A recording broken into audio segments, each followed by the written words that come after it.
Bom dia a todas e a todos, e saúdo especialmente os senadores Paim e Magno, Malta, e a todos os parlamentares. Agradeço o convite e digo da minha grande emoção como médica, neonatologista, pediatra neonatologista, que trabalha há 29 anos na maternidade escola da Universidade Federal do Ceará, por concurso público, e sou professora de embriologia.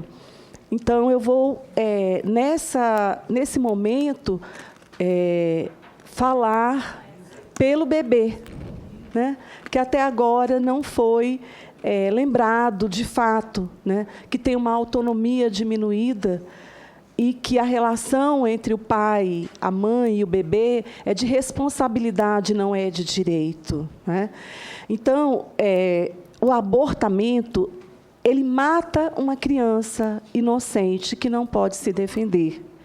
É uma violência devastadora com relação à mulher. A gente procurou fazer algumas pesquisas, né? E os estudos mostram que a mulher submete-se ao abortamento porque ela sente-se sem escolha. A maioria das vezes, ela está vulnerável, desesperada, sem apoio e pressionada pelo parceiro, sem apoio da família, sem apoio da sociedade que desqualifica o abortamento e, principalmente, ela desconhece os riscos do abortamento para a sua saúde mental, para a sua saúde física. Esse momento ele é importantíssimo para a conscientização da sociedade, não é? Porque nós somos um continente, somos 200 milhões de pessoas e precisamos saber, nós temos o direito ao conhecimento dessas situações, não é? A mulher, ela tem o direito de conhecer essas consequências devastadoras, ela realmente precisa, não é, da lei do apoio contínuo, né? E a gente sabe que a mulher, o homem biologicamente emocionalmente bem dotado. Hoje a gente tem a psiconeuroendócrino-imunologia, não é? Nós somos regidos pelas emoções, mas a mulher ela é muito mais emocional pela própria natureza hormonal, pela própria natureza endócrina, não é? Vide uma TPM, que é uma situação muitas vezes difícil para algumas mulheres, e a pseudociese, a gravidez falsa. Há relatos na literatura de mulheres que chegam a entrar em trabalho de parto com uma gravidez falsa. O Dr. Benson, que fundou o Instituto Mente e Corpo em Harvard, ele relata em seu livro Medicina Espiritual caso de pseudociese em homem. Nós vivemos um momento de escolher, de decidir que padrão civilizatório nós queremos, porque a sociedade está desumanizando e banalizando a vida. A gente tem um quadro real dessa menininha, o corpinho quente, jogada no calçamento, e as pessoas passando indiferentes, tranquilas, né? E a gente sabe que o aborto ele desumaniza e coisifica a mulher, né? Nos livros de embriologia, dentro da faculdade, das escolas médicas, o tratado que nós, dentre todos os tratados, esse é o que nós utilizamos em nosso departamento na Universidade Federal do Ceará, embriologia clínica, em todas as edições, ele coloca de forma explícita: o zigoto é o início do ser humano. O zigoto é essa célula que resulta da fecundação do espermatozoide com o óvulo. O espermatozoide ele tem um DNA único e irrepetível, o ovócito, o óvulo também. Então, esse DNA que surge nessa célula, ele é diferente do DNA da mãe. Se você quiser realmente fazer uma prova científica de que é uma outra pessoa, basta fazer o exame de DNA, e é uma estratégia espetacular da evolução, não é? A reprodução sexuada, porque se tivermos 10 filhos dos mesmos pais, cada um será um ser único, é um ser único. Esse embaralhamento genético é uma estratégia para garantir o sucesso das gerações futuras. Os livros de obstetrícia Nós temos aqui a última edição do Zugaib, ele coloca: o óvulo fertilizado ou zigoto é um embrião unicelular. Não é?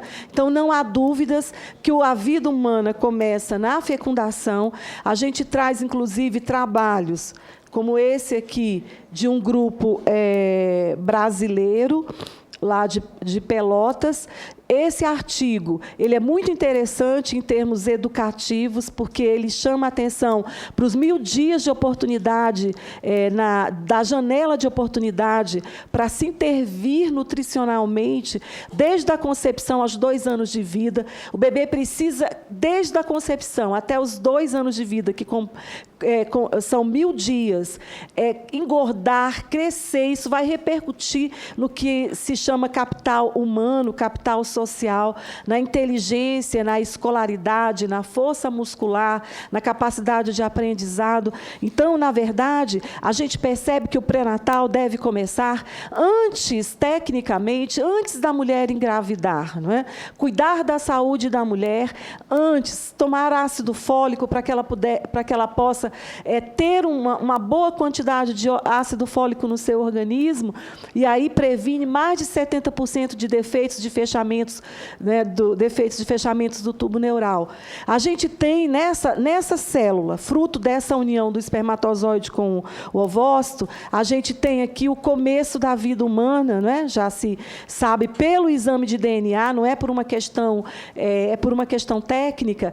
Então, se o espermatozoide for X ou Y, nós teremos XX, uma menininha, XY, um menininho. Mas a ciência é a construção do conhecimento. Quanto mais eu sei, mais sei que nada sei, como disse Sócrates. E a gente tem aqui a necessidade de respeitar e de estudar incondicionalmente, sempre. Né? Por exemplo, esse menininho nasceu XY, mas aos 18 meses ele passou a manifestar a total discordância psicológica com o seu corpo biológico. Aos 4 anos, a família, de forma compreensiva, mudou o gênero, e hoje ele está crescendo, ela está crescendo, vencendo dificuldades na sociedade americana. Então, nós temos que estudar e perceber que há muito mais para a gente entender do que meramente coisificar, não é? E tornar as atitudes simplistas e reducionistas. Não é? Então, a gente tem que o desenvolvimento humano é um processo contínuo. Ele começa, então, na fecundação, a vida humana, desde 1827, que esse cientista colocou, viu no microscópio. Não é? E aí a gente tem o zigoto, essa primeira semana, onde as células se dividem, são muito estudadas. Hoje se tem conhecimentos estrondosos a respeito dessas etapas da divisão celular. Aqui a gente tem o blastocisto, depois do 5º dia de vida, ele foi rompido mecanicamente e tirado as suas células. As células vermelhinhas são as células que iriam formar o bebê. Né? Muitos pais, quando viram essa foto, que iam doar seus embriõezinhos congelados, desistiram para pesquisas com células tronco embrionárias. Não é? Então, o bebezinho, cada etapa, ela vai se sobrepondo, seguindo a anterior, e obviamente, a que se segue, ela é resultado, consequência da precedente. Não é? Então, a gente tem o embrião, o feto, a menininha, a criança, depois o adolescente, adulto jovem, até chegar na melhor idade, não é? Onde todos mantemos a dignidade, o direito à vida, aos cuidados incondicionais. Então, o embrião, na fase de pré-implantação, é uma fase em que ele fica depois, antes de se implantar aqui no útero. Né? E aí a gente tem também o embriãozinho congelado, que hoje os cientistas dizem que o tempo de congelamento do embrião pode ser indefinido, né? Que a nossa lei de biossegurança permite que a gente use os embriões depois de 3 anos de congelamento. E a gente tem também hoje, de forma bem, num furor tecnológico que deve se ter consciência e ética na ciência, não é?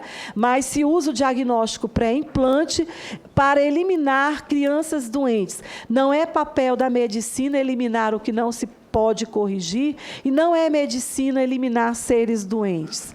Não é? Aqui a gente tem essa Laina Besley, que é essa menininha, ela aqui está com 13 anos e 5 meses, ela ficou 13 anos congelada, e aqui seus 2 irmãozinhos que foram, que cresceram, e ela cresceu 13 anos depois. E a gente tem essa cientista da NASA, que ela adotou um embriãozinho, esse menininho que ficou congelado 20 anos, né? O Lion James. Nós também trazemos para a nossa reflexão, dentro desse padrão civilizatório, para a nossa sociedade, né? Esse filme ele ilustra, né, como estamos manipulando os seres humanos. É muito importante se refletir em termos de bioética. A menininha foi produzida em laboratório para servir, não é, a irmã doente. Então, uma criança foi escolhida, uma criança selecionada de forma eugênica, uma criança sadia, uma criança perfeita, que depois passa por procedimentos operatórios, passa por exames, não é, para que ela possa servir uma outra. Aqui a gente tem uma foto de um embrião com 3 semanas, 21 dias de vida, onde a gente tem, se você colocar no ultrassom, você consegue ouvir o coração do bebê batendo perfeitamente, né? Aqui tem um sistema cardiovascular complexo. Tudo isso aqui é do bebezinho. A gente tem 2 tubos endocárdicos se fusionando. O coração é tão extraordinário, porque ele vai se desenvolvendo e vai trabalhando. É como se a gente fosse trocar o pneu do carro com o carro andando. E aí já tem o sangue do bebezinho. Por exemplo, se a mãe for RH negativo e o bebê RH positivo, então nós temos aí um caso de incompatibilidade materna por RH. Então, a individualidade do bebê está bem explicitada. O Paulo Margotto, nesse seu livro, que é um profissional de Brasília extraordinário, ele coloca informações preciosas. O embrião com menos de 6 semanas de vida, ele acaricia o lábio superior, né? Ele faz o pescoço se curvar, o tronco se afastar da fonte de estímulo.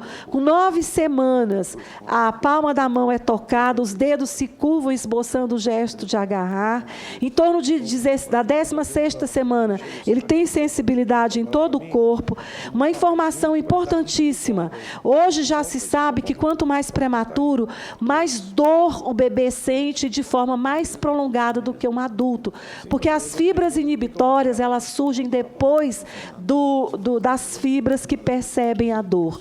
Então, olha só, na 7ª semana do desenvolvimento, já existem receptores sensoriais na pele em volta da boca.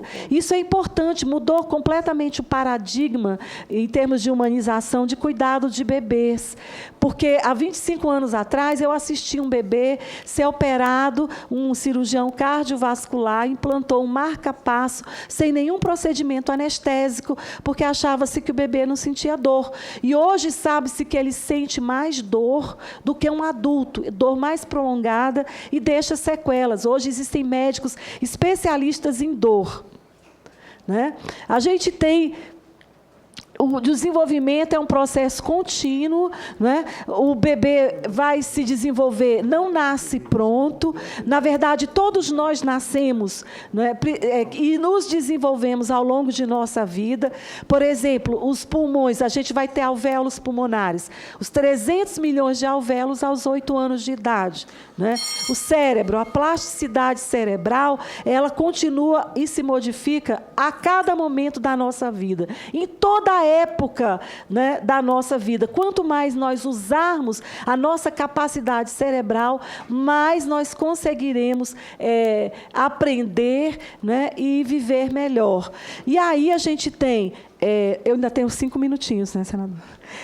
Você tem mais 5, daí é o limite máximo, né? Certo. Obrigada. Chegou ao 20 todo, cada um que foi no máximo chegou a 20. Você teria mais 5 agora. Muito obrigada. E aí o psiquismo fetal, que há mais de 30 anos é estudado, o bebê, ele tem emoções, o bebê sonha, o bebê faz caretas, ele sente medo intraútero, o feto aprende intraútero, você pode contar historinhas, você pode... música, né? E o bebê, ele tem memórias que psiquiatras como o Dr. Thomas Verny têm estudado desde a década de 70. Esse livro ele é canadense, A Vida Secreta da Criança Antes de Nascer. E esses profissionais, por exemplo, Alessandra Piontelli, Joana Wilhelm, que é brasileira, não é? Miriam Seger, Stanislav Grof, Thomas Verny. Então, o feto é um paciente, a medicina fetal se faz cirurgias fetais para correções de defeitos do sistema nervoso, hérnia diafragmática. Aqui a gente tem a Amelia Taylor. A Amelia Taylor nasceu com 21 semanas e 6 dias. Ela, aos 2 anos de idade, sem sequelas. Então, hoje, um bebê nasce na sala de parto, no centro cirúrgico, ele está vivo, respirando, a gente... Tem hoje, nós neonatologistas fazemos treinamentos para atendermos o recém-nascido prematuro que nasce. Não é mais nem o recém-nascido a termo. Aqui a gente tem a Vitória, lá na maternidade escola cearense. Ela nasceu com 480 gramas, 25 semaninhas, né? E aqui com 9 meses. Por favor, o senhor pode passar o filminho da gente ver a Vitória com 460 gramas e 8 dias de vida na UTI neonatal. E a gente percebe que é um ser humano, não é?